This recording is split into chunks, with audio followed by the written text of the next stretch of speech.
So, as the NBA season gets underway, the Utah Jazz have just played their first regular season game, and I wanted to go ahead and shout out Jordan Clarkson, who I have not yet done a video on, not necessarily because I dislike him as a player, but because oftentimes he becomes an afterthought because of his particular play style. Jordan Clarkson is one of those guys where his whole job is to shoot the rock. He's not a particularly great defender. In the first game of this season, he looked solid. Now, he wasn't a lockdown, but he was definitely more intent. He didn't really miss too many rotations, and there were no glaring issues with him on the defensive side of the ball. But previous to this year, there was a lot of issues with him just lacking effort on that side of the ball. At times, he would have streaky offensive nights as far as shooting splits went, and that would lead people to feel less than comfortable with him as the starting shooting guard. That being said, he is the only player left on this Utah Jazz roster from back in the Donovan Mitchell and Rudy Gobert days, so it only makes sense that he has an opportunity to prove himself. Seeing as he earned a 3-year extension on his contract instead of them letting him go in free agency, it makes sense that he decided to show out in the first game of the season. Now, he did end up having 24 points to go along with 4 rebounds and a team leading 6 assists, and he shot 8 of 16 from the field. Now, I'm not going to expect him to take that many shots on a regular basis.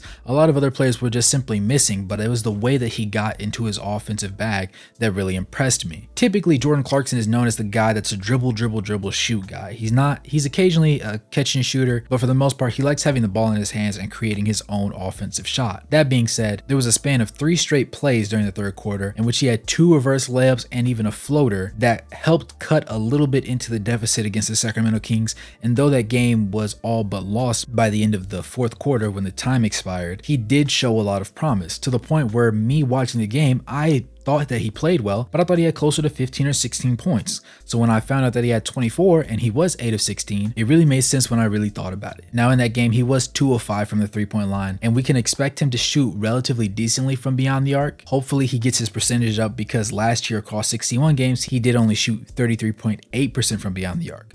So him being able to shoot between the 36 to 39% range would do wonders for his ability to stay on the court, considering how deep this team is, especially at the guard positions. Now, during the preseason, he did end up playing in 4 games, and he played an average of about 19 minutes, in which he averaged 10 points to go along with 3 rebounds and 3 assists. But that was also accompanied by nearly 3 turnovers. That being said, on 7.5 shots a night, he ended up shooting 50% from the field, and with 3.5 of those being threes, he also shot 35.7% from beyond the arc. This is going to be a year where we really get to see what kind of player Jordan Clarkson is. Is he just a producer on a bad team, or is he somebody that can push the needle for a roster that needs him to be the best version of himself? The Utah Jazz are not expected to be a top 10 team in the West, which means they won't see the play-in, and they'll most likely be a lottery pick team. That being said, I feel strongly the other way, and I think that they can slip into the playoffs as long as they cohesively work out their guard play issues, and Lauri Markkanen is as efficient as he was last year. In game 1, he was not, but Jordan Clarkson kept them within a single run's reach, with the fact that he did put together 20 plus points that night. As I stated before, his defense was actually not the most abysmal we've ever seen in his career last night.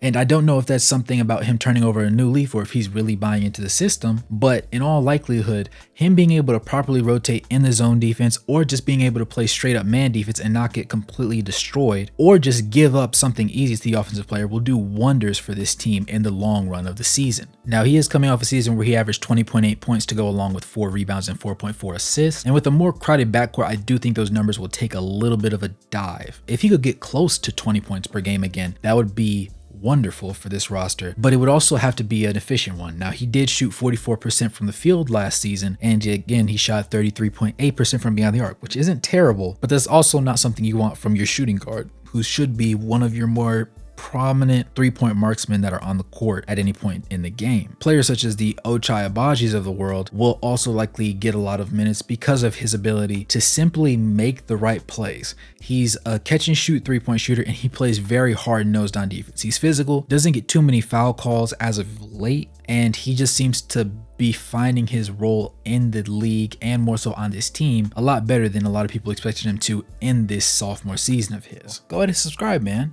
Only 12% of you guys are subscribed to the channel, and by subscribing, you let the algorithm know that more people need to see the video on their pages. With that being said, Ultimately, Jordan Clarkson being able to remain a starter on this roster depends on his ability to play well alongside Walker Kessler, John Collins, Lauri Markkanen, and whoever they decide to start at the point guard spot for the remainder of the year. Now, likely we're going to see a little bit of a rotation before they settle on one, as in Game 1 Talen Horton-Tucker did, and he did not necessarily fit the bill that a lot of fans were hoping that he would. However, in any event, Jordan Clarkson was definitely a highlight of that first game of the season, and I expect him to continue to hold his own in the upcoming games, despite the tough schedule that the Utah Jazz have. With that being said, let me know you guys' opinions. Let me know if you think that he's going to maintain his efficiency, and if you think he's going to be a viable player to push the needle and help this team get to the playoffs come the end of the year. With that being said, go ahead and like the video, subscribe and turn on post notifications so you can catch the next post-game live stream that we do. And as always, good morning, good evening, good night, no matter where you are on the globe watching.